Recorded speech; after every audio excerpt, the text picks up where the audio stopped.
In today's video, I'm going to teach you how to see who you follow on LinkedIn.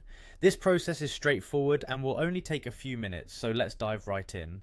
To start, open your preferred web browser and head to LinkedIn's website by typing linkedin.com into the address bar.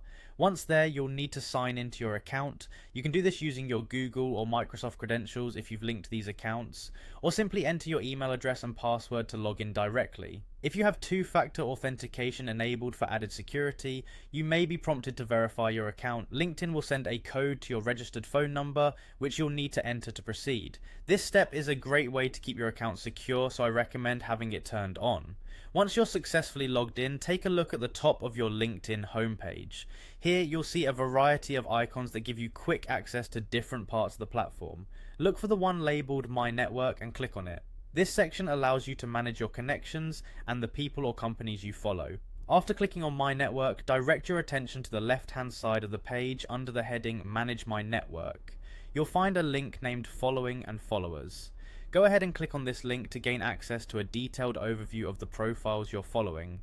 On this page, LinkedIn organizes the people and companies you follow into a neat list, making it easy to review and manage them.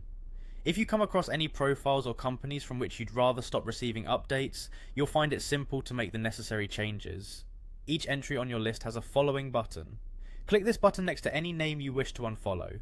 This will bring up an option to unfollow, allowing you to tailor your feed precisely to your preferences. Unfollowing means you'll no longer see their updates in your feed, but remember, you can always follow them again in the future if you change your mind. And that's it. Now you know exactly how to see and manage who you follow on LinkedIn. This process helps ensure that the content you see on your feed is most relevant and interesting to you. As you continue to build your professional network, revisiting this list periodically can enhance your LinkedIn experience. Thanks for watching, and I hope you found this guide helpful.